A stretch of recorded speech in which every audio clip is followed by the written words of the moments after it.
gal papasakokit, kokia čia yra Margučio alėja ir šių metų kokia tematika dominuoja šiuose Margučiuose?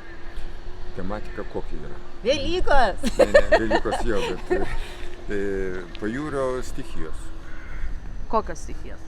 Nu, visos eina saulė, smėlis, gintarai, miškas, jūra, paukščiai, žuvis. Tai va, kiekvienas Margučiuose atspindi šitą. O Gintarai, kiek metų dekoruojate jau tuos kiaušinius ir kokių tų tematikų? Ar eina dar surasti tą naują kažkokią tai temą, kurią norėtumėt ant tų kiaušinių iliustruoti? Ne, kokią temą duoda, tokią temą ir išvystam. Biški savo galbūt improvizacijų įdedam kažkokių, bet pagal temas. O dirbam, aš nežinau, kokį 15 metų jau. Aš pasižiūrėjau, nesakysiu. Nesakysit, atspėjau. 16. 16 metų, jūs įsivaizduojat, kaip mes čia kankinomės prie jų.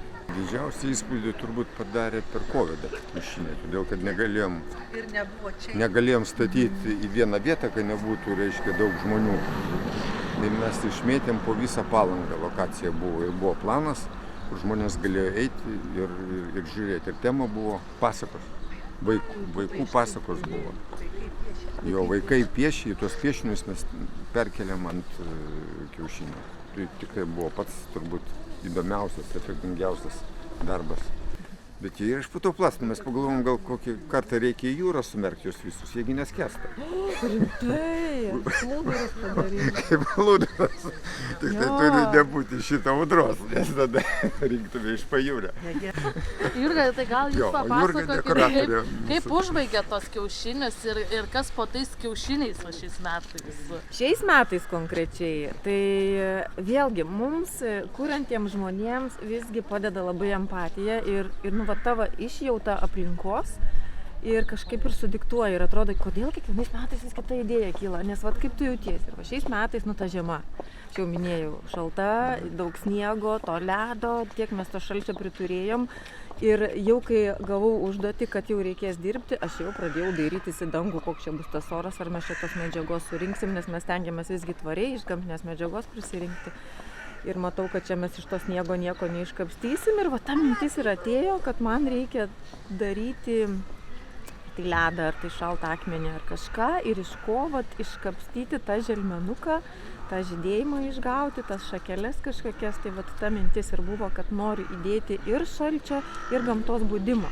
Nes pavasaris jisai toks yra nesuprognozuojamas ir vat kiaušiniai eksponuojami yra 2 savaitės. Daugiau dabar truputėlį netgi gavosi. Ir būna taip, kad pavasaris per 2 savaitės visiškai pasikeičia. Jis labai yra mobilus. Tai ir norėjosi tą kaitą truputėlį ir pabrėžti ir parodyti, kad nebūtų visiškai vienodai visą laiką tos gyvasties įnešti į tą pokiaušį, kaip mes šiandien vadino. Tai va taip kiekvienais metais vis kažkaip tai tas bundantis pavasaris, ta gamta ir aišku tema padiktuoja irgi. Jeigu esi žmogus nors kiek, sakiau, kūrybiškas, tai užtenka spragtelėjimo, užtenka pasakyti, žiūrėk, reikia to. Ir iš to atrodo kaip perlas auga, ne, iš smiltelės ir tada ta idėja, jinai kaip perlas užsiaugina. Ir mums, kūrėjams, Gintaras tikrai nepaneigs, kuo daugiau duodi peno idėjoms, kuo tu daugiau jų išneši, tuo daugiau į jų vietą dar prisigamina. Jos dauginasi. Va taip va. Tik ląstelės, ar ne? Jo. Tai va sakau, užtenka man pasako tema, arba ten, sakykime, spalvos bus tokios, temelė tokia, ten neriniai buvo vienais metais. Ir man jau su tais neriniais jau pradedi galvoti, ką atvaizduoti, o po to jau problema sugalvoti, kokiomis medžiagomis va tą atvaizdavimą padaryti, nes tikrai to nepaimsi. Kaip čia, tikrų nėrinių nepaimsiu. Sugalvoju, iš ko jos pagaminti, kad jie ir lauke atlaikytų sąlygas. Vita, kaip Palanga šiais metais puošiasi Velykoms? Aš galvoju, kad Palanga kasmet puošiasi. Nepriklausomai ar tai Velykos, ar Kalėdos, jie visada stengiasi džiuginti vietos bendruomenę ir pasitikti kurorto svečius. Tai tikrai Palanga, tiek verslas, tiek visi kiti aplinkiniai žmonės labai stengiasi, kad atvykę žmonės čia džiaugtųsi ir būtų jiems labai smagu. O Velykos, aišku, išskirtinė šventė, kaip ir Kalėdos. Ir tradicija jau tapusi, būtent aišku, yra Basanavičiaus gatvėje ir Margučio alėja, Iš tiesų, gal aš norėčiau pradėti nuo pradžios, kas inicijavo tos margučius ir apskritai sugalvojo. Tai tikrai tai yra to meto viešbučių ir restoranų asociacija ir tikrai čia yra verslininkų pradžia, verslininkų idėja ir tuometinio kultūros centro vadovo iniciatyva.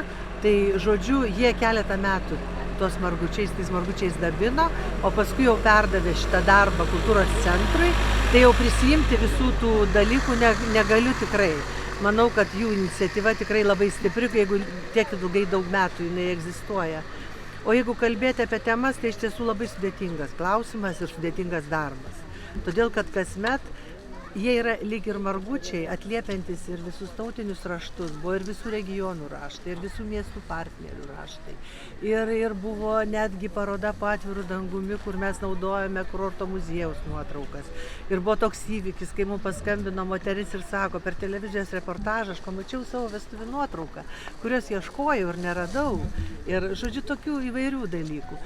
Šitie margučiai, jie yra Velykų simbolis, taip. Ir dėl to kelinti metai mes juos viena spalva dažom ir tik tai uždedam akcentą.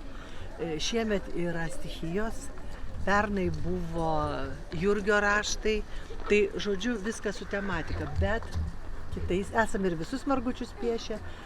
Temos gimsta kasmet vis įvairios, bet būtent atliepiant Palangos istoriją. Dažnai prieš jau ruošiantis Margučių alėjai visada kyla klausimas, o ką dabar padaryti, kaip aš jau minėjau, o kaip papuošti, kaip padaryti. Žinant tą sunkų darbą, viso tandemo, trečių komandų, aš galvoju, gal jau nebereikia, o gal jau užtenka, gal jau reikia kažko naujo.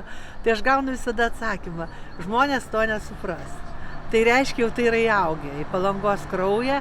Niekur Lietuvoje nėra tokių margučių, nes sulaukiam labai daug skambučių, informacijos, kaip padaryti, kaip pasigaminti. Kai jie sužino, kiek tai reikia visko šitam reikalui, tai tada bando kurti kitokias idėjas velykinės ir tai yra labai gražu.